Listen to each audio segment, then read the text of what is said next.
तो आज हम पढ़ने वाले इन्फ्लेमेशन।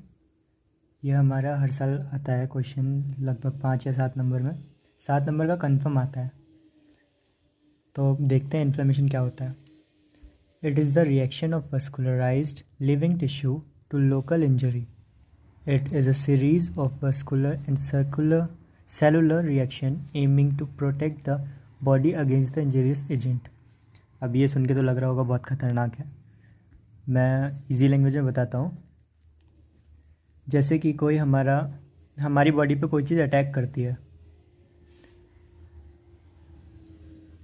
बाहर से कोई केमिकल या कोई चीज़ हमारी बॉडी पे अटैक कर रहा है, तो उसको सही करने के लिए हमारी बॉडी रिएक्ट करती है। वो सही करने के दौरान जो अलग से हमारे खुद का जो नुकसान होता है उसे बोलते हैं इन्फ्लेमेशन। एग्ज़ाम्पल ले लो, जैसे कि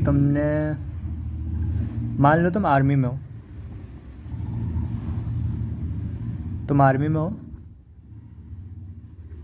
और तुम्हारे स्कूल की एक क्लास में आतंकवादी घुस गए और तुमने जो है उन्हें मारने के लिए एक ग्रेनेड डाला।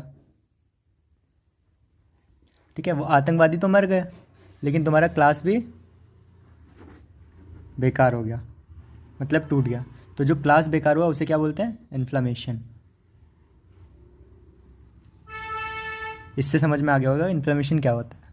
ठीक, बाकी डेफिनेशन रट लो यहाँ तक, इंजरी तक, बाकी आगे का कुछ नहीं है। मेन डेफिनेशन वहाँ तक है। अब इन्फ्लेमेशन होती कि 2 टाइप की है। 2 टाइप से इसे क्लासीफाई किया गया है। वैसे तो हम लोग को वही पढ़ाया गया है, एक्यूट और क्रॉनिक।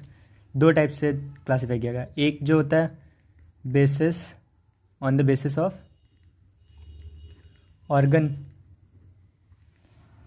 मतलब किस ऑर्गन पे, जैसे मतलब स्किन पे हुआ तो स्किन के हिसाब से क्लासीफाई होगा, लिवर में हुआ तो उसके हिसाब से नाम होगा। तो मतलब बेसिस ऑफ ऑर्गन के हिसाब से क्लासीफाई हुआ है। जैसे कि हमारा एग्जांपल ले लेते हैं स्किन को हम क्या बोलते हैं? डर्मिस बोलते हैं ना। अब इसके नाम कैसे याद करने? बेसिस ऑफ ऑर्गन के नाम, कोई भी नाम हो उसके आगे आइटिस लगा दो। अब जैसे स्किन का लिया डर्मिस, तो लिया डर्मिटिस, ये हो गया एक नाम। ऐसे करके याद करना है। और इसमें आ गया ऑन द बेसिस ऑफ दूसरा। हम देखेंगे इन्फ्लेमेशन का मैकेनिज़्म के हमारे 6 स्टेप हैं।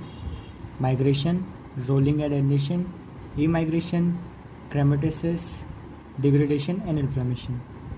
हम सबसे पहला स्टेप देखते हैं माइग्रेशन में क्या होता है? जैसे हमारा ये फॉरेजन पार्टिकल है, मतलब अदर केमिकल जो हमारी बॉडी पे एक्ट कर रहा है पर्टिकुलर सेल पे, उसके पास में जो होती है, मतलब जो ब्लड वेसल होती है उसमें वेसोडाइलेशन होता है, मतलब वो ब्लड वेसल बड़ी हो जाती है। अब जब ब्लड वेसल बड़ी हो गई, कहाँ की ब्लड वेसल बड़ी हुई? जहाँ पे फॉरेजन पार्टिकल आया, मतलब जहाँ पे हमारा अटैक हुआ, ठीक है, उसके पास की ब्लड वेसल बड़ी हो जाती है। अब ब्लड वेसल बड़ी हो गई तो उसका ब्लड फ्लो भी इंक्रीज़ हो जाएगा। ब्लड फ्लो इंक्रीज़ हुआ, सबसे पहले स्टेप में होता है हमारा वेसोडाइलेशन होता है माइग्रेशन में। ठीक, फिर आ गया हमारा second step rolling. Second step में अब ब्लड फ्लो इंक्रीज़ हुआ तो उसमें WBC वगैरह जो है सब ज़्यादा मात्रा में आ जाएंगे। फिर जो हमारी ब्लड वेसल की सबसे नीचे वाली लेयर होती है, एंडोथेलियल लेयर, उस पर हमारा WBC और लाइसोसोम्स इकट्ठा होना चालू हो जाएंगे। ठीक है, ये हमारा सेकेंड स्टेप होता है। ये हमारा फॉरेजन पार्टिकल है, इसकी तरफ अट्रैक्ट होके यहाँ पे इकट्ठा होना चालू हो जाएंगे। ठीक, फिर हमारा आता है थर्ड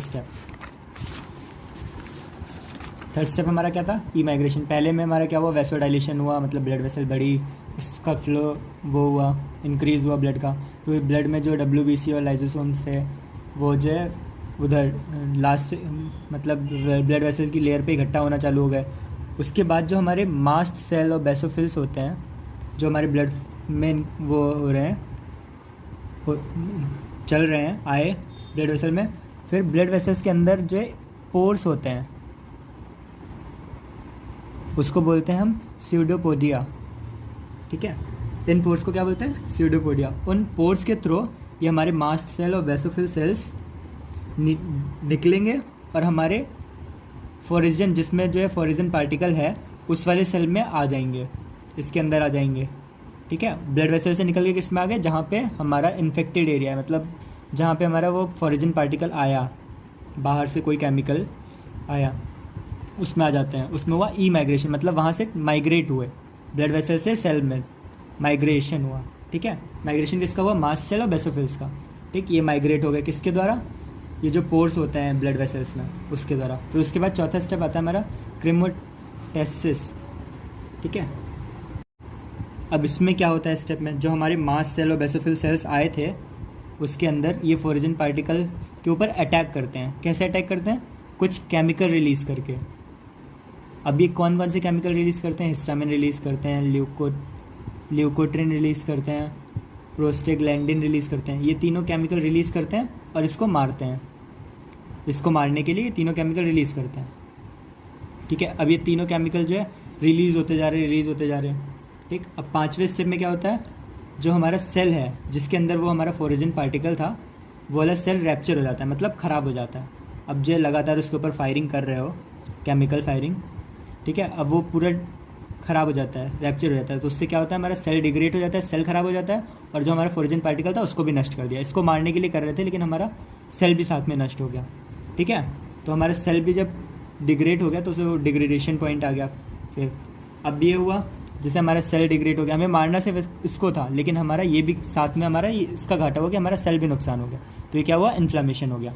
अब ये जो है सेल डिग्रेड होने के बाद क्या क्या हो जाएगा? लास्ट पॉइंट हमारा इन्फ्लेमेशन हो जाएगा, मतलब स्वेलिंग आएगी, मतलब सूजन। दूसरा, रेडनेस कॉज होगी, हीट प्रोड्यूस होगी, पेन होगा। ठीक है, ये सारी चीज़ें हमारी इन्फ्लेमेशन में आती हैं। अब ये क्यों हुआ? हमारा सेल भी डैमेज हो गया, इसलिए इन्फ्लेमेशन हुआ। हमें मारना सिर्फ इसको था, जो हमारा एक्स्ट्रा केमिकल आया था फोरिजन पार्टिकल, उसको मारना था, लेकिन उसके चक्कर में हमारा सेल भी डैमेज हुआ। जैसे हमने इन्फ्लेमेशन के उसमें बताया था डेफिनेशन में, कि हमारा जो खुद का घाटा होता है उसे इन्फ्लेमेशन बोलते हैं। तो हमारा सेल डिग्रेडेशन क्या है? हमारा इन्फ्लेमेशन है, जिसके सिम्टम क्या है? स्वेलिंग हुई, रेडनेस हुई, हीट हुई, पेन हुई। ठीक है, अब ये होते हैं स्टेप। पहले में क्या हुआ था? सबसे पहले में हमने देखा था कि मतलब वेसोडाइलेशन हुआ, ब्लड वेसल बड़ी हो गई थी। ठीक है, फिर उसमें जो है सेकेंड पॉइंट में WBC वगैरह जो है उस पर इकट्ठा हो रहे थे लास्ट लेयर पे ब्लड वेसल्स के अंदर। फिर थर्ड स्टेप में ई माइग्रेशन हुआ, मास्ट सेल और बेसोफिल सेल ट्रांसपोर्ट हुए उस सेल में जिसमें वो था फोरिजन पार्टिकल था। फिर क्रेमोटेसिस में उसने जो है मारा, उसे मारने के लिए केमिकल रिलीज़ किए, हिस्टामिन, ल्यूकोट्रिन, प्रोस्टेग्लैंडिन। फिर उसके बाद डिग्रेडेशन हुआ, रैप्चर, मतलब हमारा सेल भी ख़राब हो गया और वो उसे भी मार दिया फोरिजन पार्टिकल को, फिर जिसकी वजह से हमारे में इन्फ्लेमेशन हुई। ये हमारा इन्फ्लेमेशन ख़त्म हो गया।